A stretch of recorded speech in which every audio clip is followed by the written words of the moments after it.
Welcome to TLC for the Soul podcast, where soul meets spirit. You have entered into sacred space. I'm your host, TAMI Chambers, and I'm here to help you shine. Now let's get going on this podcast journey.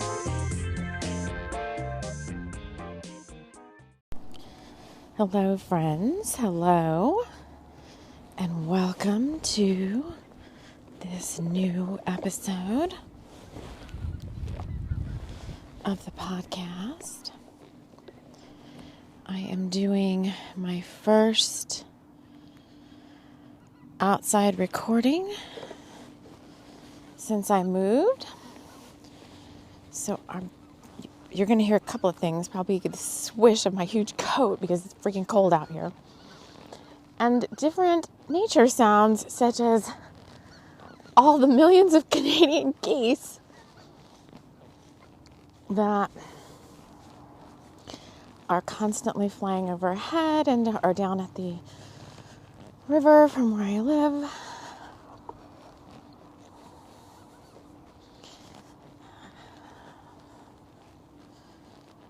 I'm walking right now to there's a park pretty much right outside my back door. Right outside the door to my house. And what I want to do is call in my new friend, Betty White. So when I heard she passed, I was like, I really want to talk. I really want to play with her in the spirit realm. And, out of respect for her passing, spirit folks, souls that have crossed over recently, they need a little bit of time to acclimate to the fact that they're no longer in a physical body. And so Spirit kept telling me, it's not time yet. And I'm like, nope, that makes sense. And so the other day I was like, I really feel like Betty wants to walk with me on this trail. So there is a trail. Let me go back up here. This little trail is officially marked North Country National Scenic Trail. About 50 yards from my house. And most of the snow has melted. I've seen people come down here, so I think it's kind of safe to walk on. And believe me, if it's too muddy or yucky, I'm going to turn around because I'm not in it right now to be sliding and squishing around. I do have a huge coat and boots and gloves and a hat and all that. Oh, it looks pretty muddy. Okay, well, before we go any further, I want to get us into sacred space and wrap us all in love light and light love. Inviting in the guides who overlight this show, Archangel Michael, Archangel Metatron, the Pleiadians,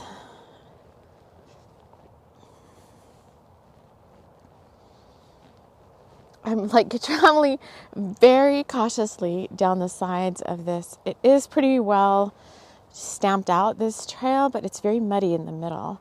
So I'm trying to stick to the sides, where all the leaves are at. And this trail's pretty well marked. It's got blue markers. There's so many spirits in the tree. So it is like a forested little side trail. I'm just seeing what I see here. And do I like what I see? I'm not sure. I will say a couple of things. First of all, thank you for joining me. You have a lot to do with your day and your time. And I see graffiti. Oh, it looks pretty icy going that way. Let me see here if I want to continue. I may go I knew it was going to take me a different way. So I'm going to invite in Betty now to join us, just honoring her spirit. And as with all kind of mediumship type of channelings that we do here on the show. First of all, I don't really try to research about them. I just kind of get a hit like, wow, I really want to chat with that, that soul or whatever. And I don't kind of go research their life or anything like that, because I really don't necessarily care about like stuff that happened during their life.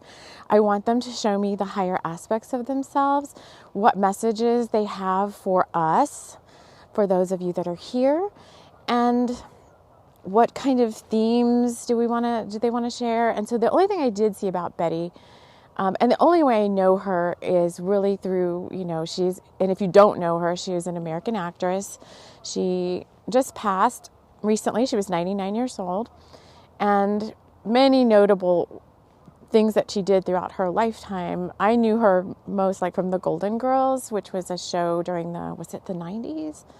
Maybe it was the 90s, where she played, Rose? And Rose was kind of like this fairy queen kind of archetype who, just kind of believed in magic and kind of like the ultimate Pisces, I would say. And then the only other thing I knew about Rose is what I saw. I saw a little Instagram post from the Monterey Bay Aquarium up in Northern California, where she had been a, what do I want to say, like, not a patron, but she had donated a lot of her funds to supporting the ocean creatures and stuff there. And then I come to find out she was a huge, like, animal advocate. And I think everybody that listens to this show loves animals and loves that. And when I touch on Betty's energy, I just get this free spirit who would, to me, just want to like go on a nature hike with you and kind of point out all these cool things she's seeing. And,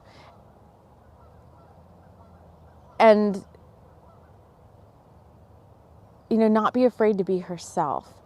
So I'm going to see how she wants to connect with me. I don't think I'm going to go down this path because I think it's just way too gushy. I don't feel like falling down in the mud. So she wants, dang it, why do you want to take me there? I knew it. I wanted to come down this path. So part of where I live is, I just found this out. There's like a huge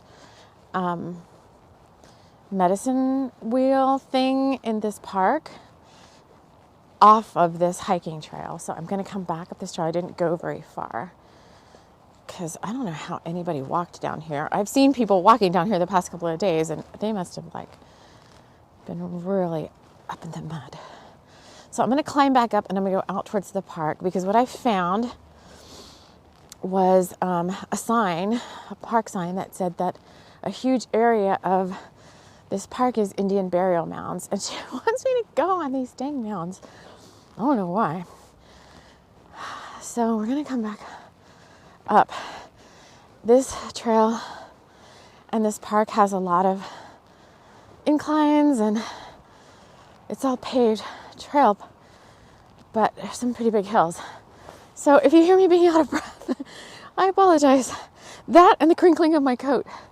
Last night, so she says, go ahead and talk amongst yourselves for a minute. But last night's weather, oh my God, I swear it was terrifying. That's all I can say. So I was in my bedroom, and the winds get incredibly intense here. 30, 40 mile an hour sustained, 50 mile per hour wind gusts at some days. And I get the sense that Betty was kind of into like hiking. I like walking with me, kind of hiking, like telling me to breathe deeply, that this cold air is good for me. Anyway, and it's even windy right now. But let me tell you, my house has a flagpole out front right next to my bedroom window. And when I moved in, I guess the previous owners left the flag there and everything, the American flag.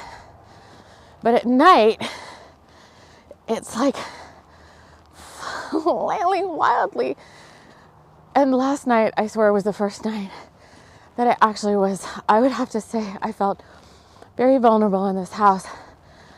First of all, it's 2 stories, and there's really not much about it. Around it is at the top of a valley, and who would ever build a 2-story house at the top of a valley with such wild weather is beyond me. So usually I don't let my dog in my bedroom to sleep with me, but I swear last night I was so scared. I was like, Archangel Michael, protect my house. And of course I knew it was, but I could hear the flag, I could see it, I could hear the wind pushing against the house. And I actually got up and went and got the dog and said, please come lay down with me, I'm so scared. So I was just afraid that like this house has had, because of the high winds, I think I mentioned before, I gotta get my breath, that it's over 100 years old. So I know it's very sturdy, but I can tell by the outside, like gutters have blown off and siding has blown off at some point. Exterior lights have blown off. So I was just having, I don't know where I was going with that, but something about wild weather. Okay, so I'm up by these burial mounds. And let me see where we want to focus. Betty, what do you want me to do? She wants me to walk among them. So these are Native American burial mounds. Obviously, I'm up in the, whatever this is called. I'm up by Canada, up in Cheyenne country. I don't really want to walk like that, but okay. So she's like, get off the beaten path. I think we're going to get a very big humanitarian message from her about nature, and seems very similar to like the John Candy. There are large trucks going by.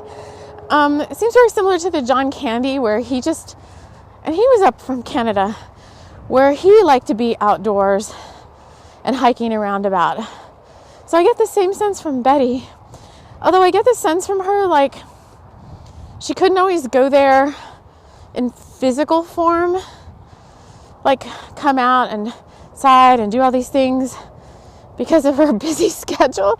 And she was kind of she's saying, go ahead and say, I was a workhorse. And she liked to stay busy. And so she couldn't always get out and do these things. And now she's kind of free to do that in spirit. So I think there's a lot of places that she wanted to go physically that she couldn't. And so she kind of went there in her mind, she's saying. Now, why you want to bring me here? Oh, goodness. I did walk here with my dog yesterday. And it actually was kind of like, out of respect for these mounds, I don't want to be walking on them. But the dog just doesn't have any notion or care about any of that. So I think the history of the land was very important to her. And definitely the care and welfare of animals, pets, like dogs and cats. I just feel like all nature, like she was just a big nature being. And while I felt like I was going to get emotional with her energy, I just feel like she's this friend that you could take hiking with you. Like for me, if I go to places unknown, like I was going to start down that trail and I was a little worried because I was by myself and my son is at home inside asleep, but I'm by myself. And my sense of direction can be a little discombobulated at times. And even though I kind of know, like, oh, I just came from back over there, if I get it too up in my head, then I kind of lose track of where I'm at. And then I can get a little anxious. But I get the sense, like, you could take, if you feel like that, you could take somebody like Betty along, and she would kind of help guide you and keep you grounded, and kind of be somebody you could have like an imaginary friend discussion with, like, oh, look at that burial mound and wonder what happened over there. Well, let's go stand over there and see how we feel when we stand on top of it. Like a very experiential in her spirit. Like she wants to experience a lot of things. And I get the sense that her life kind of maybe took a different turn. Again, I didn't really read about her, but I feel like maybe she wanted to do something more humanitarian, like as a profession, but the acting thing came up, and she's so good at that too. And that just kind of swept her off her feet, she said. And so her whole life took a different turn. And the humanitarian thing kind of took like a side saddle, she said.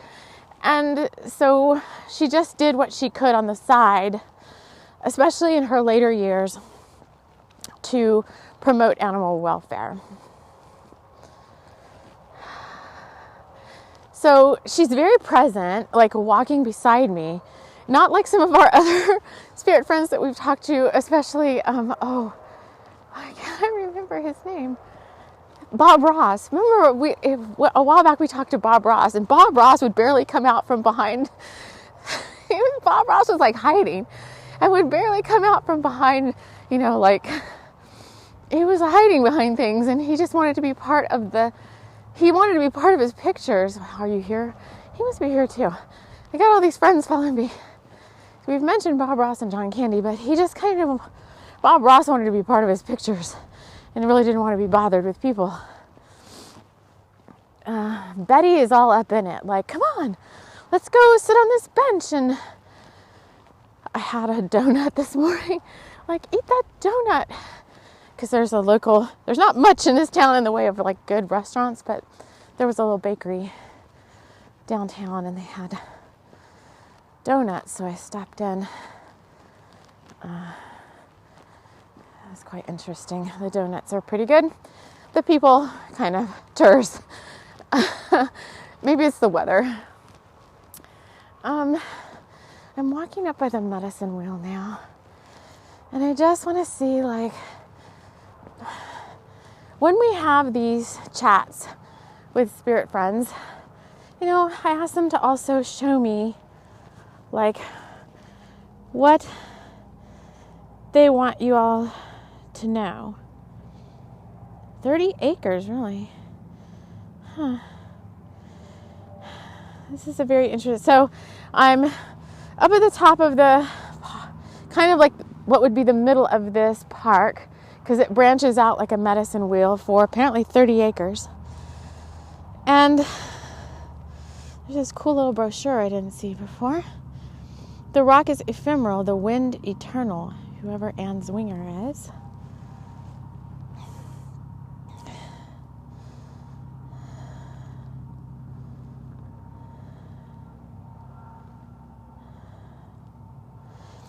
This solar system model stretches from the sun, represented by the red center of the medicine wheel, to Pluto, 1/3 mile away on the edge of this parking lot that's over here. Using this scale, where 1 foot equals 3 million miles, boulders representing the planets are spaced in exact proportion to their distances from the sun.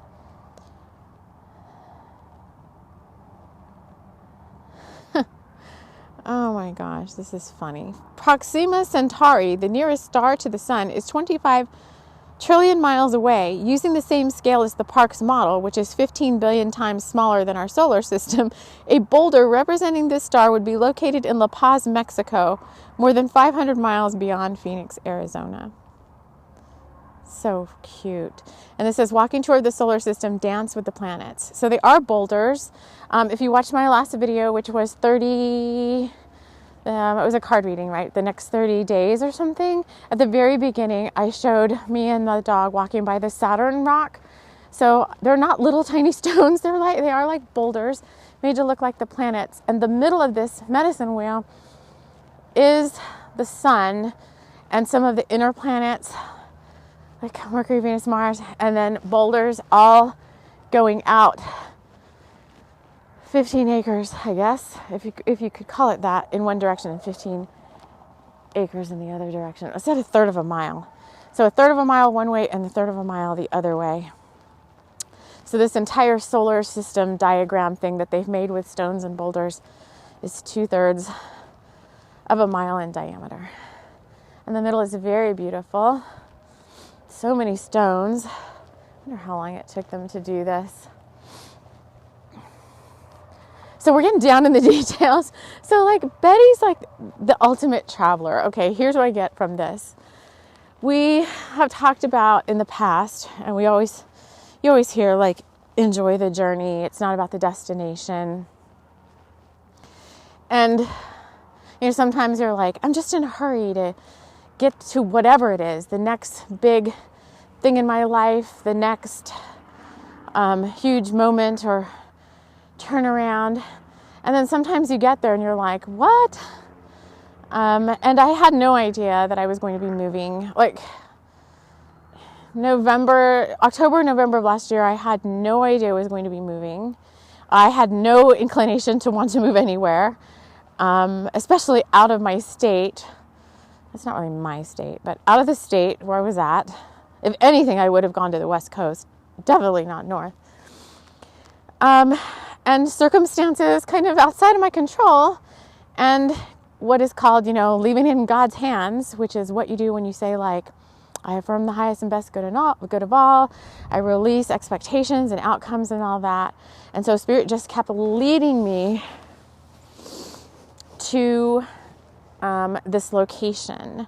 And they didn't even lead me to this. Ultimately, they did, because I was searching for homes in I was searching for homes like all over the United States. And I just kept getting led back up here to this North Dakota area. And honestly, when I read the weather, I was like, you're crazy. But Spirit is like, this is part of your destiny, and you are being asked to accept it, kind of without question, like blind faith. You are being asked to have blind faith and accept this offering, this blessing. And Betty is just kind of hanging. She's like letting me tell my story. I don't even know where I was going. Enjoying the journey. So there was quite a bit of resistance, even though the blessing was a home, which was, who doesn't want to get a house, right? I have a lot of resistance to it, a lot. And Spirit's like, do you want to be happy or do you want to be miserable? If you know that this is God's hand leading you, it's not like some random whim. Even so, a random whim could be God's hand leading you, but they were very definitive, like, this is God's hand leading you. Then can you just release the resistance and accept the blessing? And I was like, okay, it's not the first time I've done that. So, all right, I'll take on this new adventure. And then, bam, when did I find this? I found this house the end of December, and, and the closing was like in late February. And it just went like clockwork, like bam, bam, bam, bam, all these things fell into place. And so, can you enjoy the journey? And for me, my destination is not this. So, suffice it to say, like, I did get here, and I was like, okay, thank you. Manifestation accomplished. Did I enjoy the journey from the finding to the receiving? I did as best I could with some of the outer circumstances that were part of it. I'll just say that. They're having me sit on one of these huge boulders. Yeah. Betty's saying soul sisters are for sharing. So, I guess when you feel like that, finding yourself a good old soul sister or brother, I mean, who knows who's listening to this. We have a mixture of audience. But finding yourself a good soul friend to share these things with is ultimately more helpful than maybe keeping it all to yourself. Betty's like, I'm a good listener. But then she's going to give us, I have a feeling she's like, well, I've got some tall tales to tell.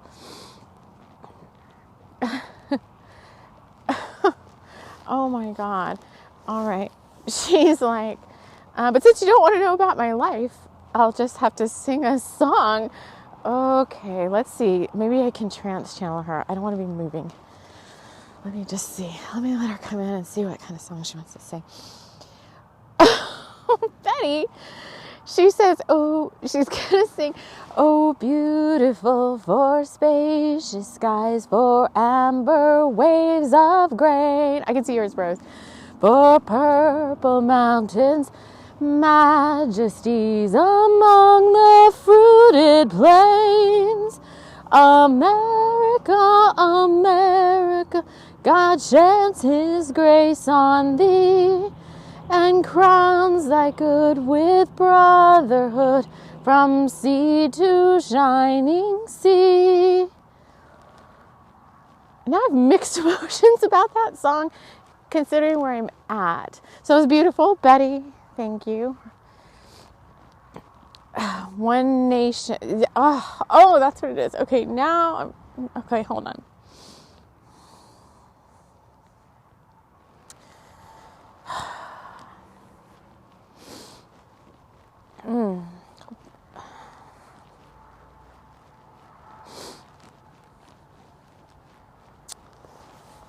Okay. So it's all coming back to kind of a unity consciousness, and we are all one, and 60s Woodstock, like, let the sun shine. It's one nation. That's so poignant. One nation under God. She's like, just stop right there. So just think about one nation under God. Rise above duality and religion and ethnicity and all of that. And we're just all one nation under God, whether you're in the Americas or wherever you're at.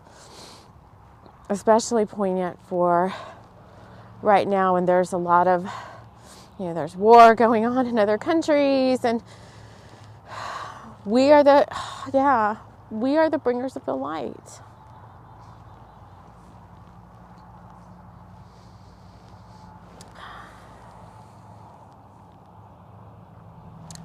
I'm going to go stand in the middle of this medicine wheel on the sun.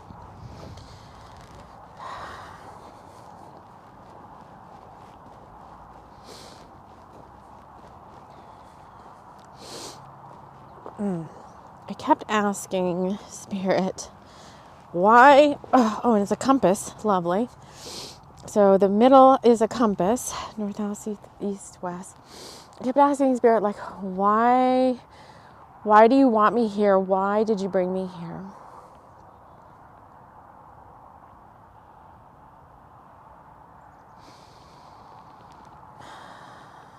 And you may be wondering that, like, in your own life. Like, why am I here in this space, in this place, in this relationship, in this job?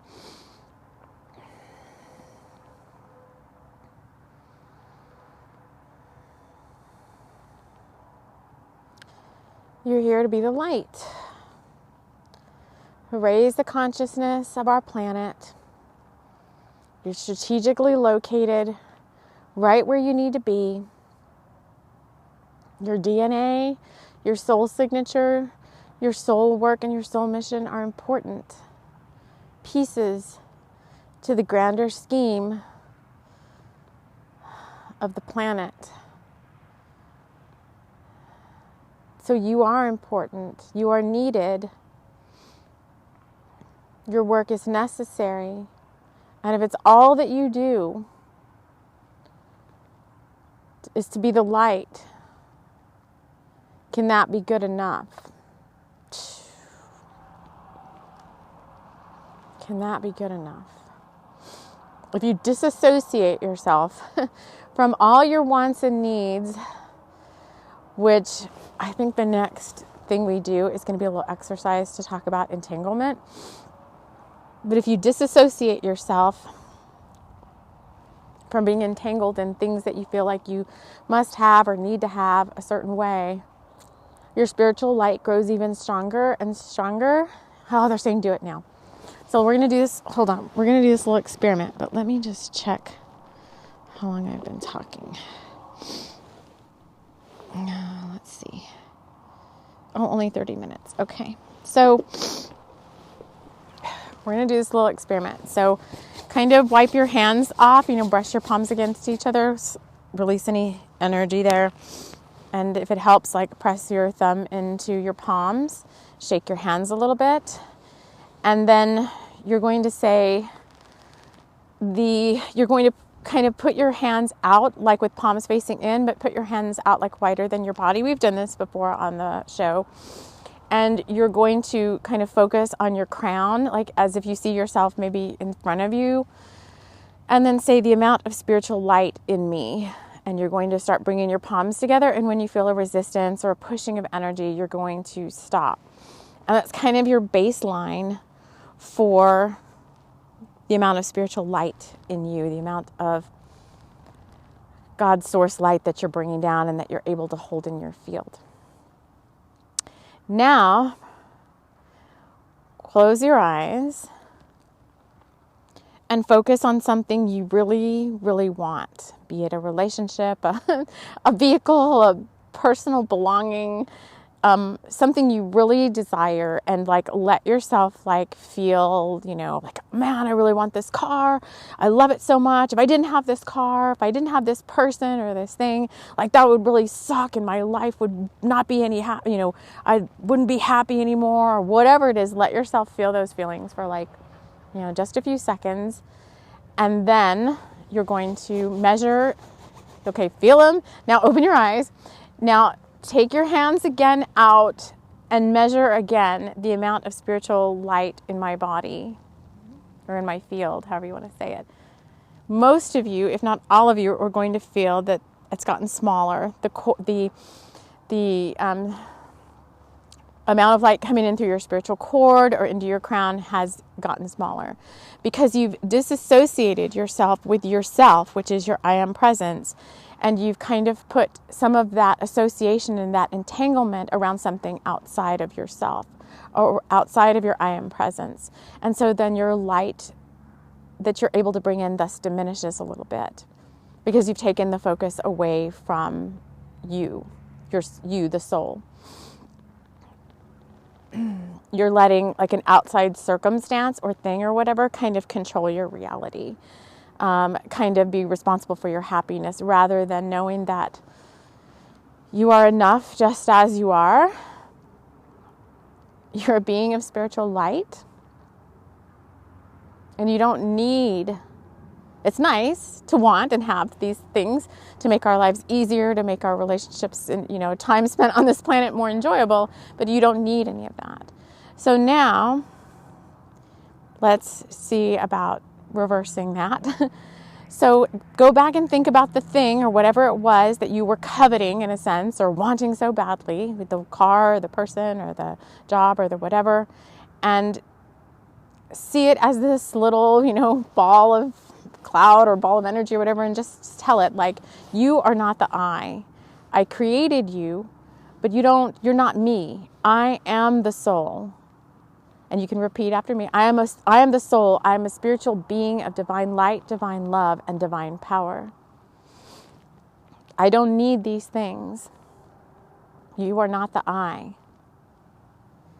And now, do the palm test again.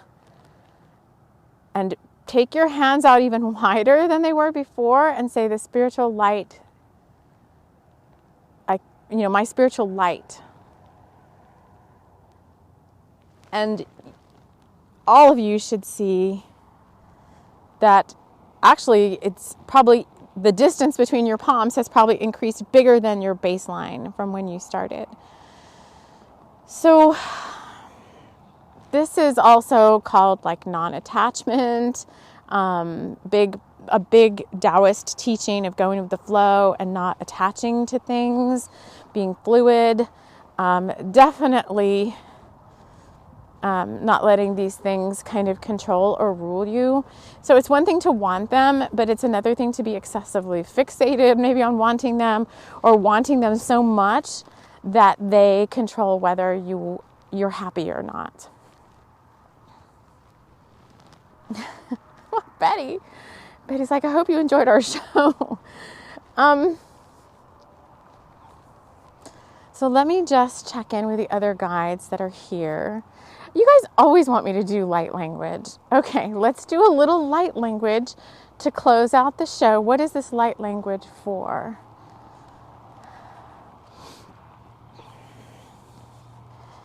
All right, this is the I am enough light language, which can be a whole other show in and of itself. Is I am enough. Can you see yourself as a success just the way you are now? I am enough. I think it's a big mantra for anybody who's a bringer of the light, starseed, empath, light, or whatever your label is for yourself.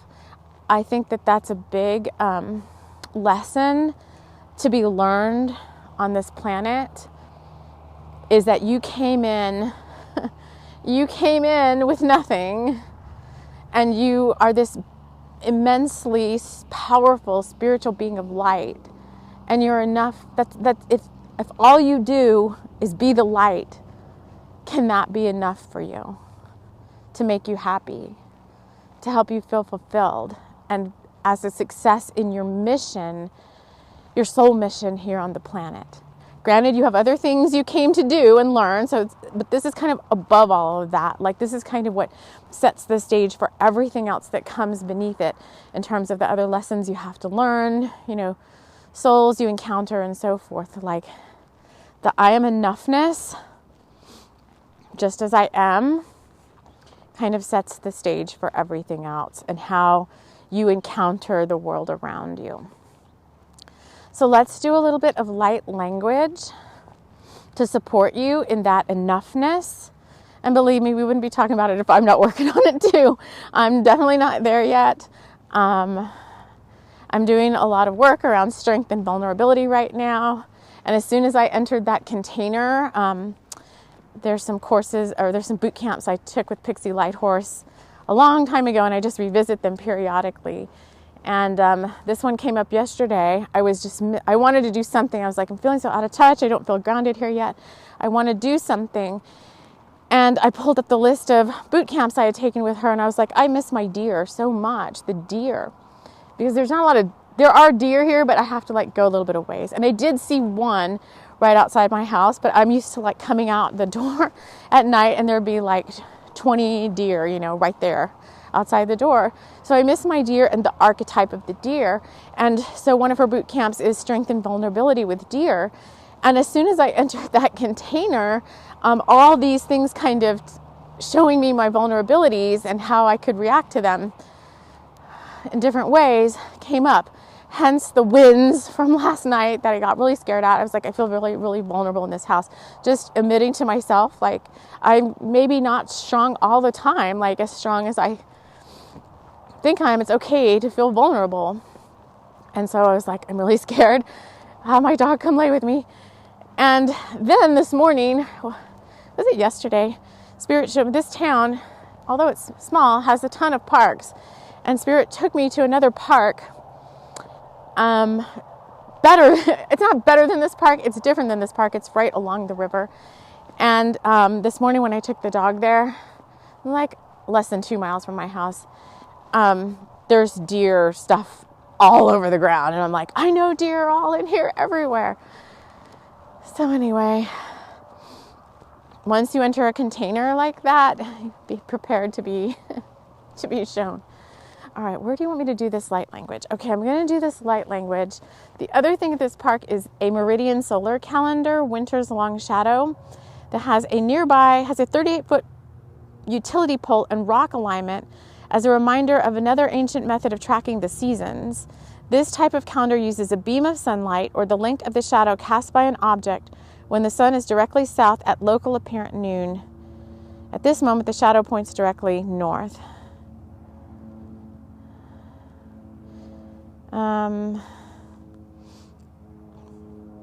So this line of stones, I'm just going to go stand by the one that I'm closest to now.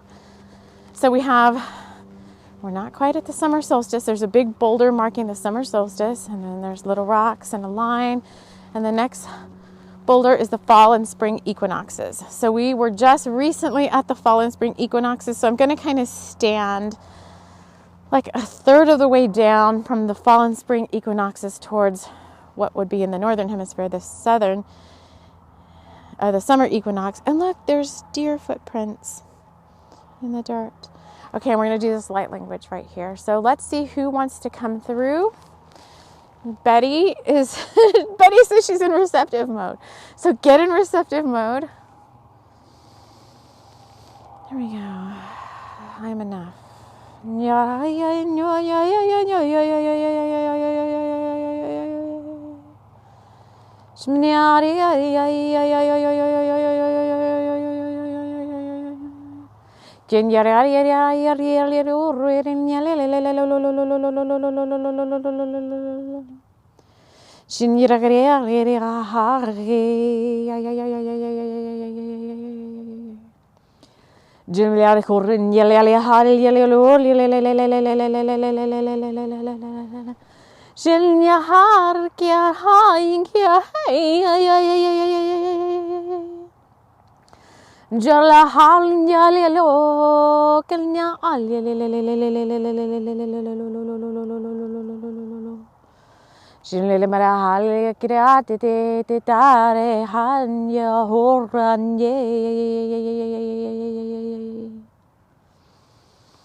Take it a deep breath.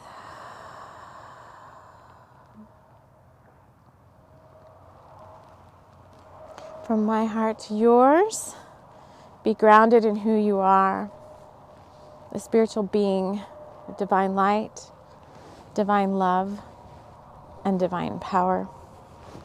And you are enough, just as you are.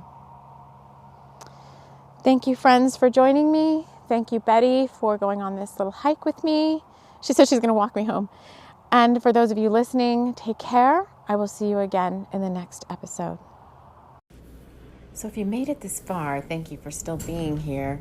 I wanted to share a little Betty-ism as we were walking back home from our little trek through the woods. I asked Betty if there was ever a time in her life when she had to have blind faith. And she said, all the time. I never knew. I just followed my heart. So when in doubt, just follow your heart. Thank you so much for being here, friends. Take care.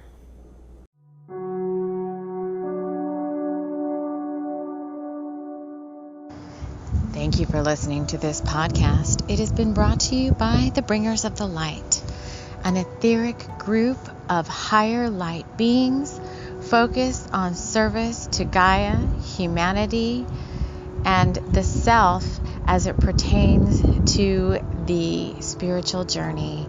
So they are here to support you on your path to love and to working with others. Thank you so much for joining us. Take care.